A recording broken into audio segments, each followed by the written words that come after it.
everyone, my name is Juliana Gomez.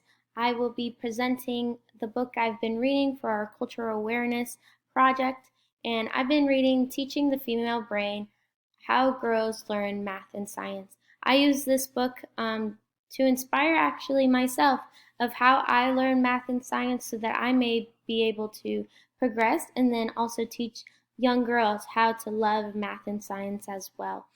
So let's get right into it.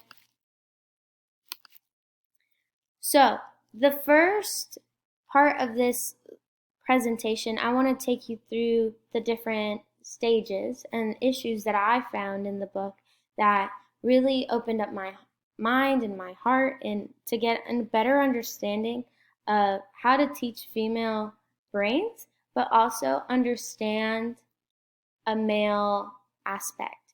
And so it's kind of different in the sense of not looking at it as in one way, but it's opening my eyes in two ways.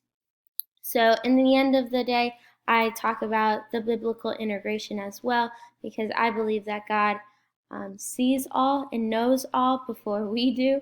And so he has written it in his word, and we just need to start making connections and putting the dots together. And God says, I've already shown you the keys of life. So I found a verse that really helped me understand, and I hope it helps you as well. So going right into the first issue that I saw is, and one that actually I am walking through currently with some stresses in my own life, but also with test anxiety and learning all about that, is that women and men have a different response of stress. And so there's some studies that show that there is a fight or flight response that people have. Well, in this book, it kind of explains to us that the adrenaline that men feel is not the same that women feel. Women feel actual boost of hormones, and their adrenaline goes down, and they become quieter and less responsive. When they're doing a test or having test anxiety in that moment, they can go into a freeze type of movement. And so they could forget what they're learning. They could get I put it in quotation marks, it says emotional, but it's not really of emotions. It's more trying to understand what's happening to them and looking outwardly. And so sometimes tears could fall because they don't know how they're feeling, or they feel like out of control. And so it's not the sense of an overload of emotions, but it's more of trying to understand, if that makes any sense. Some strategies that the book gives is that there's self-talk. It also goes through how to control your body.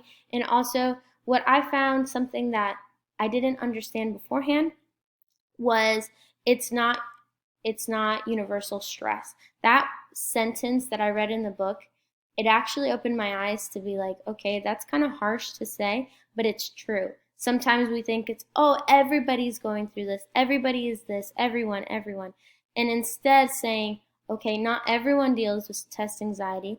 I'm dealing with this right now, but I can overcome it. So that overcoming feeling can go a long way. Going to the next slide is teaching math to the female mind. I learned a lot in this chapter about how when we take the time and learn about how we learn as women, it makes a lot of sense, because it says that women use words instead of symbols. When we think about a process of taking a test in math, women are most likely to read and respond to all the questions in depth. And so we want to go through the multiple choice and try all the problems to see if we get it right. A man's tendencies are more to answer the question and move on. So women are actually more prone to take more time out of their standardized tests than men, so that's when we get lower scores, because we're taking so much time up and we don't get to answer as many as they do. And so it's not of who is smarter and who is not. It's just the strategies that women and men take are very different. But when you practice mental math and encouraging pace of saying like, okay, everyone has to go at this pace, I found that it says in the book that you would separate them by women and men, and that letting them take that test by themselves, but in not all circumstances will you be able to do that. So I said that it would be better, I think, that if you have pace markers. So if you know that these people take longer in the test and they're both female and male, you can put them in one room and it will still come almost at the same outcome.